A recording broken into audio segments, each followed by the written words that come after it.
Je suis content de l'avoir en studio ce matin. Je voulais faire un parallèle entre l'élection hier en Catalogne, vous savez, cette région de l'Espagne où on aimerait bien ça être souverain et faire en sorte d'être un pays, en fait.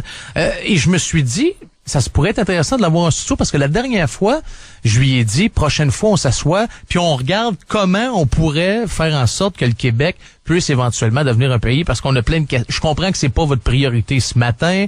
Vous avez d'autres choses à faire avant de parler de souveraineté, mais j'aimais ça, le lien entre les deux. Et j'ai été surpris de savoir que mon prochain invité a resté 2 ans à Barcelone. C'est Jean-Martin Hossan qui est le chef de Option Nationale. Monsieur Hossan, bon matin.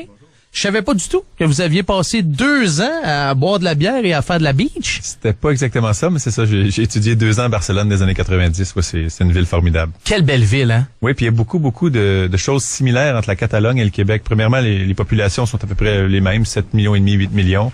On a une langue qui est pas la même que la majorité du reste du pays actuel, donc l'Espagne et le Canada.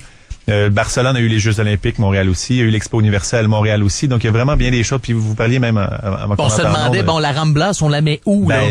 On a une rue qui mène qui est la grosse rue festive à Barcelone. Et puis une montagne en plein milieu de la ville, donc il y a vraiment beaucoup de... Faire un parc à Güell sur le Mont-Royal, comme ça? On n'a pas de Gaudi ici, mais on a d'autres personnes dans le milieu culturel dont on peut être aussi fier que ça. En fait, la Catalogne, cette région-là, ça part de Barcelone jusqu'au sud de la France. Si je me trompe pas. Puis même, il y a des gens dans le sud de la France qui parlent catalan. Quand on va à Perpignan, dans ce coin-là, oui, c'est vrai, Argelès-sur-Mer aussi, qui est dans ce coin-là. Puis effectivement, j'avais eu la chance d'aller faire un tour. Je sais pas si vous êtes allé à Figueres pour aller voir le musée de Dali. Puis il y a rien à faire, mais c'est une belle ville pour le musée. Là, je pense. Le musée est assez impressionnant. Ouais, le musée est impressionnant.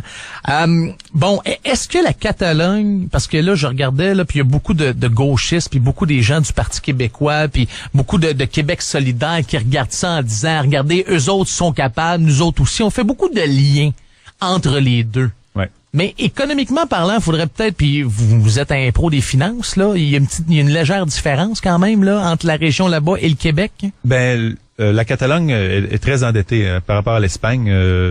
Ou en Espagne, en fait, l'Espagne est endettée en général. La Catalogne l'est beaucoup aussi. Et c'est ce qui donne envie à certains Catalans de quitter l'Espagne parce qu'ils prétendent qu'ils sont trop endettés à cause de ce qu'ils envoient au gouvernement central. C'est parce qu'ils donnent 16 milliards par année au gouvernement. C'est ce que leurs chiffres à eux donnent. Ceux qui sont contre la souveraineté vont contester ces chiffres-là puis vont dire que c'est un peu moins. Mais bref, le débat en Catalogne est aussi économique.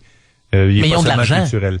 C'est une des régions les plus riches de l'Espagne. C'est comme si au Canada, c'est l'Alberta qui décide de sacrer leur camp parce que là, ils sont écœurés de payer. Quoi qu'en Catalogne, c'est pas basé sur des ressources naturelles comme en Alberta. Non, je comprends, mais économiquement, argent, pour parler d'argent. C'est une des régions officiellement les plus riches d'Espagne. Ouais, c'est ça. Fait que c'est pour ça qu'il faut comprendre, quand on entend ici au Québec à regarder ce qu'ils font, nous autres ici, on est capable, c'est pas nécessairement la même chose. Eux, ils ont quand même de l'argent. Mais moi, je fais partie de ceux qui pensent que si on était souverain, on serait plus riche au Québec. Donc moi aussi, c'est pas essentiellement économique, parce que je pense que c'est identitaire. La souveraineté, c'est parce qu'on pense qu'on est différent. Mais économiquement, je pense que c'est très viable. Mais eux le sont déjà, dans le sens que ils ont déjà une longueur d'avance sur nous parce que de l'argent, ils en ont. Sauf sur le plan de la dette, ils font pas bonne figure, même à l'intérieur de l'Espagne. La Catalogne est très endettée. Mais Jean-Martin Hossan, le phénomène en Europe qu'on voit, les régions riches, là, t'as la Catalogne en Espagne, t'as la Bavière en Allemagne, la Lombardie en Italie, la région Rhône-Alpes même. Moi, je me souviens à l'époque, tu sais, la France, la région de Lyon puis les Alpes, c'est une région plus riche. Puis il avait ouvert une délégation ici à Montréal pour se représenter économiquement, directement ici. Je pense à la place de Ville-Marie, il y avait ouvert une délégation commerciale. Les régions riches d'Europe cherchent à devenir indépendantes, alors que le phénomène ici, c'est que le Québec est à la remorque peut-être d'autres économies comme l'Ontario dans le temps, mais là maintenant c'est plus l'Ouest canadien. C'est le Québec qui est un peu la province qui vit de la péréquation, donc c'est quand même un peu... c'est très différent de ce qu'on voit en Europe. Il y a une volonté d'indépendance pour des régions économiques fortes. Mais ici au Québec, même si on a une bonne économie, là, je nie pas le fait qu'on a une économie quand même forte, mais c'est une des provinces les moins riches du Canada, toute proportion gardée, là, au per capita. Ça dépend comment on mesure la richesse. Parce que quand, par exemple, François Legault qui dit toujours qu'on est X% moins riche que les voisins, là, c'est un gros ratio simpliste. Parce que la grande majorité de la population ici vit mieux, par exemple, que la majorité de la population aux États-Unis.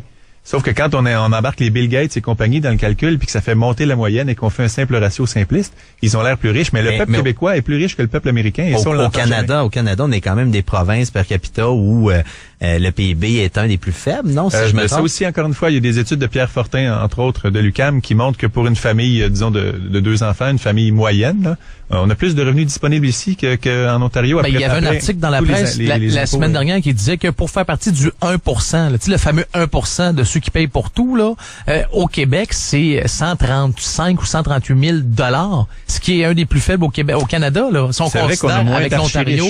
On a moins d'archi-riches, ça c'est vrai. Sauf que, globalement, le peuple, les 95%, 99% du monde, vit mieux qu'aux États-Unis. C'est ça qu'on oublie souvent de mentionner. Mais c'est parce que, comme Carl l'amenait le point de la Catalogne, c'est que en Europe, il y a ce mouvement indépendantiste-là qui est pour des régions qui sont économiquement fortes, qui sont dans les plus fortes de leur pays. C'est quand même, tu sais, le Québec se sert, puis vous en servez aussi, là, comme exemple de ces régions-là pour dire, regardez, ils le font en Europe, pourquoi on le ferait pas ici? Il me semble que c'est un exemple boiteux. Ben, vous savez, hier, il y avait un petit tweet fight entre François Legault et Jean-François Mais oui, Lisée. j'ai pas nié ça, hein. Mais Lisée avait un bon argument, là. Les 13 colonies qui ont fondé les États-Unis d'Amérique ont quitté l'empire le plus riche de la planète parce qu'ils voulaient être libres. Ben, à un moment donné, c'est plus juste une question d'argent. Puis Tocqueville, d'ailleurs, qui a bien étudié les États-Unis, disait que si tu cherches en la liberté autre chose qu'elle-même, ben, t'es fait pour servir. À un moment donné, c'est pas juste une question de est-ce que ça va me donner 50 pièces ou est-ce que ça va me coûter 50 pièces de décider moi-même de mon propre destin. Moi, je pense que la liberté, ça n'a pas de prix. Mais ça, je suis d'accord avec vous, mais encore là, dans ce temps-là, il y avait rien. On partait de rien, on venait de découvrir un nouvel endroit, on était tout seul, on veut bâtir de quoi. On n'était pas dans le rouge là, en partant, on n'était pas dans le trou, vous comprenez. Aujourd'hui, en 2012, c'est pas la même chose qu'il y a de cela jadis, quand Christophe Colomb ou Jacques Cartier est parti en bateau, là. Ah, mais à l'époque, les empires avaient des dettes aussi. Ils finançaient, justement, ils se lançaient en guerre pour financer leurs dettes, puis ils s'endettaient pour faire une guerre. Donc, il y avait aussi des dettes à l'époque. Quand est-ce qu'on se part une guerre? Non, c'est plus ça a changé là-dessus. On va pas dans le pays d'à côté pour chercher les richesses et payer nos dettes. C'est avec le commerce qu'on le fait maintenant. Puis le Québec le fait très bien d'ailleurs. Pouvons-vous me faire un petit résumé? Parce qu'après ça, là, je veux qu'on prenne le temps. On va se faire une discussion Québec, mon pays. OK? Là, j'ai pris des petites notes, là. Je vais ramasser une couple de choses, puis je veux savoir comment on s'organise la journée où ce qu'on va devenir un pays. Ouais. Ça vous va, ça? Parfait. Mais avant, la Catalogne, comment ça a viré, finalement? Ça a pas viré comme ils pensaient? Non, parce que le parti qui était au pouvoir, mais minoritaire, CIU, en fait... c'est lui qui voulait faire l'indépendance de la Catalogne, c'est ça? Traditionnellement, ils sont plutôt autonomistes. Ils sont un peu comme l'ADQ était à l'époque 95, là, disons. Donc, et ils pensaient, eux, avoir une majorité absolue pour mettre de l'avant un référendum sur la souveraineté. Donc, cette fois-ci, ils étaient un peu plus fervents pour la souveraineté totale. Parce qu'ils ont déclenché des élections 2 ans avant la date. Là. C'est ça, exactement. Parfait. En 2010, les dernières, puis cette année, en fait, semaine les dernières. Donc, si on faisait un parallèle avec le Québec, c'est comme si le PQ avait remporté une élection minoritaire et qu'Option nationale avait été deuxième parti au pouvoir. Donc, dans la balance du pouvoir, parce que le parti ERC, qui lui est vraiment en faveur de la souveraineté de façon assez fervente, disons, est arrivé deuxième, a eu le meilleur score de son histoire. Et c'est ce parti-là qui est le plus en faveur de la souveraineté. Et ces deux-là, ensemble, vont être majoritaires au Parlement. Mais ils ont pas assez... Donc, je pense... Oui. Mais ils ont pas assez de députés pour passer le fameux référendum qu'ils veulent faire. Parce qu'il faut les 2/3 des députés, puis ils sont à quelques sièges de ça. Donc ça défait un peu les plans. une alliance ou non? C'est à peu près, selon moi, c'est à peu près certain que c'est ces deux partis-là qui vont former le gouvernement puis qui vont gérer l'État catalan au jour le jour. Mais pour le plan d'Arthur Mas, là, qui est le premier ministre, qui va être le premier ministre sans doute, qui était de faire un référendum, ça lui prenait les 2/3 des députés, puis même avec l'autre parti, il est pas exactement. Il l'a pas. Donc, il va falloir même avec tous les députés souverainistes, en fait, ils sont pas là. Fait qu'on devra attendre aux prochaines élections pour voir ce qui va arriver. Ou s'entendre avec d'autres parlementaires. Parce qu'en Catalogne, ici au Québec, vous savez, on a 5 partis, en gros, 5 partis qui sont nationaux. Là. Il y en a 3 souverainistes, 2 fédéralistes. En Catalogne, dans ces élections-là, il y a 4 partis souverainistes et 3 fédéralistes qui sont échangés des sièges. Donc, même quand on additionne les 4 partis souverainistes au complet, ils sont largement majoritaires au Parlement, mais pas suffisamment pour avoir les 2/3 des sièges. Donc, ça ralentit un peu le projet de référendum, mais ça le détruit pas complètement. OK, parfait. Bon, Monsieur Hassan. Moi, je veux parler Québec, mon pays. Juste avant, as-tu les infos, Martin, pour la bâtisse qui s'est effondrée? Je voyais passer ça, là. As-tu eu l'info ou pas encore? T'as pas été sur le boulevard Marie-Victorin, c'est à Brossard. C'est un travailleur là, il y a plusieurs services ambulanciers qui sont sur place, là, qui aurait été blessé au dos dans l'effondrement d'une structure, peut-être d'un immeuble en rénovation. Là, ça s'est passé sur la Rive-Sud il y a de ça quelques instants. Et l'hélicoptère TVA nous présente des images en direct là, de l'homme qui est étendu sur la chaussée là, à l'extérieur de l'édifice. On craint pas pour sa vie, là, semble-t-il, pour l'instant. OK, parfait. Merci. Monsieur Hassan, je vais vous demander, parce que je sais que ça, on pourrait en parler pendant des heures et des heures, mais juste d'essayer d'être le plus concis possible dans vos réponses. Première question, OK, le Parlement. on garde le même qui est à Québec. Est-ce qu'on garde les mêmes circonscriptions si un jour on devient un pays, si on gère nos propres affaires? C'est le même nombre de députés? Ce serait tout à revoir parce qu'il y en a beaucoup qui voudraient que ce soit un système plus républicain dans lequel il y a un chef d'État qui est élu au suffrage universel. Moi, j'aime bien le système républicain. Je pense que c'est beaucoup plus en contact avec ce que les gens veulent que d'élire simplement des députés, puis le chef de ce parti-là majoritaire devient le chef du gouvernement et de l'État. Je pense qu'un système républicain serait mieux qu'un système britannique ici. OK. Fait que c'est comme, donc, ça voudrait-tu dire qu'on aurait, le nombre de députés serait à la baisse? Ben, en fait, ça dépend du système qu'on va choisir. Il pourrait y avoir 2 chambres aussi, un peu comme aux États-Unis, ou il pourrait y avoir aussi un système présidentiel qui garde un peu le Parlement qu'on a là. Les systèmes sont très nombreux et je pense qu'au Québec, on pourrait enfin choisir le système qu'on veut parce que là, il nous est imposé par la Constitution canadienne. Donc, l'avantage, c'est qu'au jour de notre souveraineté, on décide du système qu'on veut bien avoir chez nous. Est-ce que ce serait un premier ou une première ministre ou un président, une présidente? Ben, moi, personnellement, je pense qu'un président serait très bien ou une présidente. Un système républicain, un peu comme en France ou aux États-Unis. C'est 2 systèmes républicains différents, mais il y a un président qui est élu au suffrage universel par la population directement. Parfait. Là, vous dites républicain. Là, il y en a qui pensent à George W. Bush. Non, là, c'est ça. Ben, c'est l'adjectif qui qualifie leur parti, mais républicain, c'est simplement qu'il y a une république, res publica, finalement, la chose publique, et c'est les gens qui élisent directement leur chef. OK. L'argent. Ouais. Quelle monnaie on a? Dans le court terme, l'idéal, ce serait de garder le dollar canadien. Et le Canada serait tout à fait heureux qu'on fasse ça, parce qu'il y a des fédéralistes qui essaient de nous faire peur en disant qu'ils voudraient pas qu'on utilise le dollar canadien.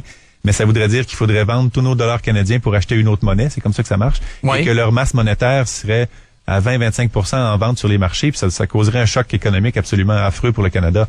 Donc, le Canada voudrait qu'on conserve le dollar canadien. Et dans le court terme, c'est ce qu'il y aurait de mieux à faire parce que nos échanges sont déjà libellés dans à long terme, éventuellement, à long terme, on aurait encore une notre fois, monnaie? le Québec aurait le choix soit de se créer le dollar québécois ou d'adopter le dollar américain, l'euro, le yen, la monnaie qu'on veut, parce qu'il n'y a aucun pays qui peut empêcher un autre pays d'utiliser sa monnaie. C'est complètement libéralisé. Mais moi, il y a une affaire que je comprends pas dans cette affaire-là du dollar américain, du dollar canadien. Nos échanges commerciaux sont essentiellement avec les Américains, non? Ben, en majorité, oui. Alors pourquoi on garde un dollar canadien quand on échange moins avec l'Ontario qu'avec la Nouvelle-Angleterre? Ben, c'est une question qu'il faudra se poser. La chose certaine, c'est que la politique monétaire américaine pourrait parfois aller en sens inverse de nos oui, mais la politique canadienne aussi, comme on le voit en ce moment avec le pétrole de l'Alberta, le dollar est fort, ça fait mal aux manufacturiers du Québec. Puis historiquement, c'est l'Ontario qui a décidé de la politique économique canadienne avec les taux d'intérêt, puis de plus en plus, ça se déplace vers l'Ouest. Donc, le Québec perdrait rien à garder le dollar canadien, même sur le plan des taux d'intérêt et de la politique monétaire. Vous avez parlé le système républicain, de dollar américain. Pourquoi pas leur demander à nos voisins du Sud s'ils veulent pas nous embarquer dans la Confédération? Ben, je dirais que si on veut obtenir notre liberté de choisir pour nous-mêmes, on va pas se remettre dans un autre carcan où c'est un autre peuple qui choisit pour nous. On serait-tu mieux de l'autre bord ou avec le Canada? Je vous donne le choix entre les deux. Quand même, je pense que le mieux pour le Québec, c'est d'être souverain, mais je pense pas que de devenir un État américain nous avantagerait. Non, OK, parfait. Les frontières. Oui. Qui gère ça? Comment ça marche? Les frontières seraient, en droit international, il n'y a pas d'unanimité là-dessus, mais il y a un consensus que les frontières actuelles du Québec seraient celles du nouvel État. Et ça, ce que ça veut dire, c'est qu'il y a des parcelles de nos frontières qui sont pas encore complètement définies avec Terre-Neuve, par exemple. Sauf que là, on aurait les moyens d'un pays souverain pour défendre nos frontières. Actuellement, on a les moyens d'une simple province, puis une simple province contre laquelle le gouvernement fédéral travaille souvent.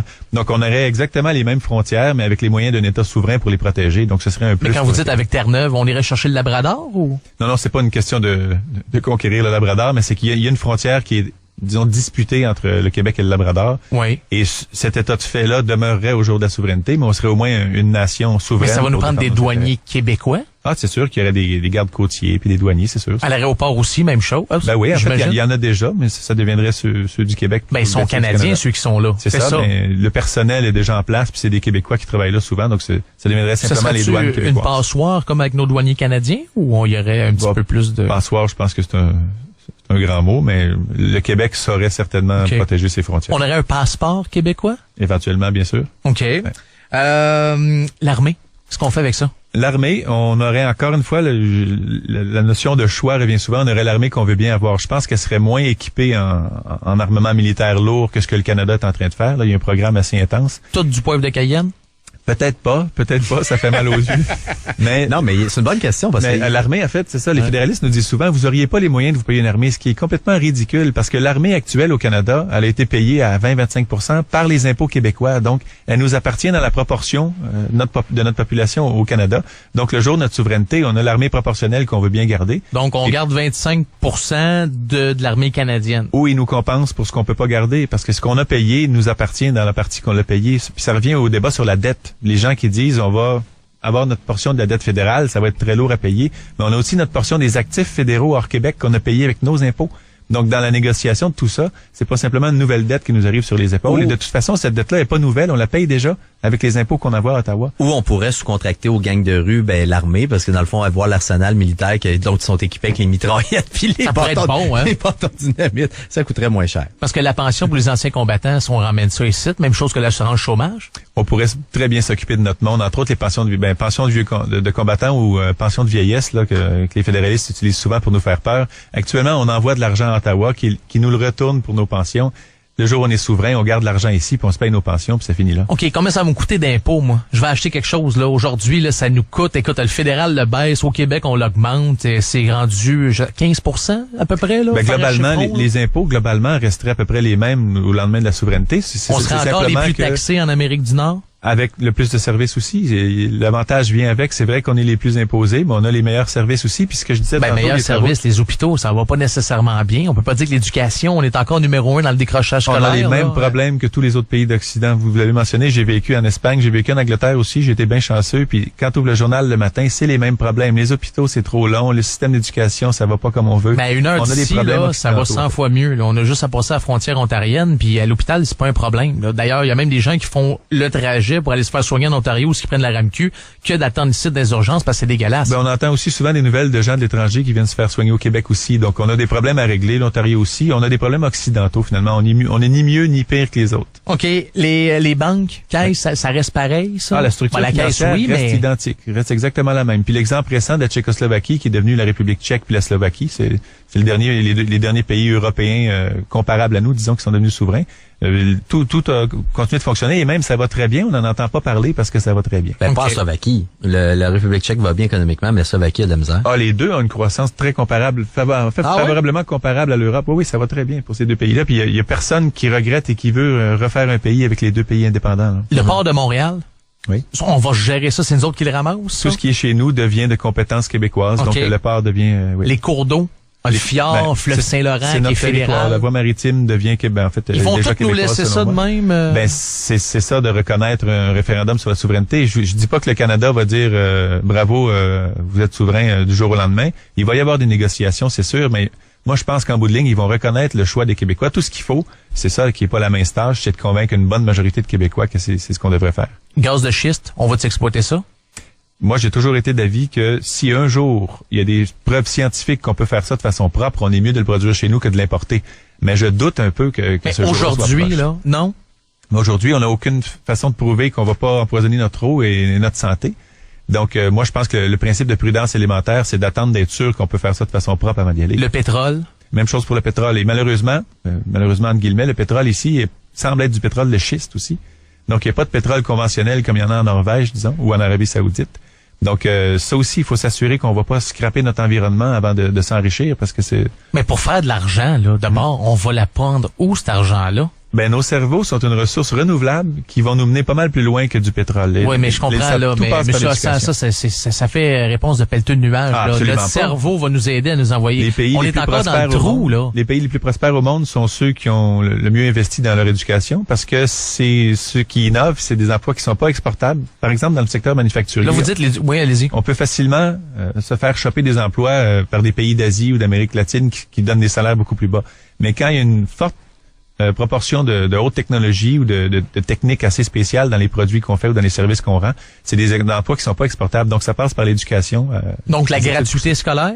La gratuité scolaire aiderait à ce qu'on soit mieux formé et qu'on soit plus innovant, ça c'est sûr. Oui, c'est un élément de la chose. OK, mais si on fait comme je prends en Scandinavie, je pense qu'ils ont la gratuité scolaire, mais ils ont le service militaire pendant un an. On va-tu les compenser? C'est pas, quand ils ont mis ces deux politiques-là en place, ils ont pas dit c'est gratuit, mais vous êtes dans l'armée obligatoirement. C'est deux systèmes qui sont en place dans les mêmes pays. Mais c'est une maudite bonne idée. Ben, Tant moi, qu'à je ça, pense pas que c'est va à relié. l'école. Je pense qu'il y aurait gratuité scolaire en Norvège ou dans un pays scandinave, même s'il y avait pas l'autre pendant de... Mais M. Hassan, aujourd'hui, en 2012, là, il y a personne qui peut plus aller à l'école à cause de l'argent.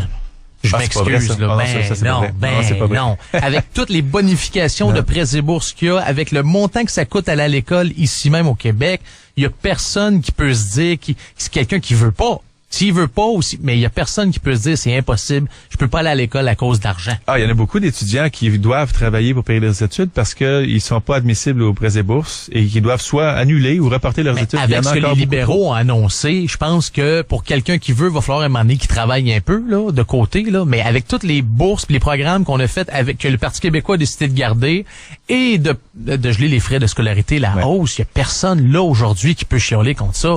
Ben moi je pense que le pas supplémentaire à faire, c'est que ce soit gratuit d'aller à l'école, un peu comme c'est gratuit d'aller à l'hôpital. Quand je dis gratuit, c'est pas gratuit parce que les impôts payent ça. Ouais, c'est ça. Mais on a décidé au Québec que la santé c'était tellement important que c'est globalement payé par les impôts généraux. Donc il y a pas de facture quand on passe à l'hôpital. Même chose pour un policier qui vous aide si vous prenez le champ.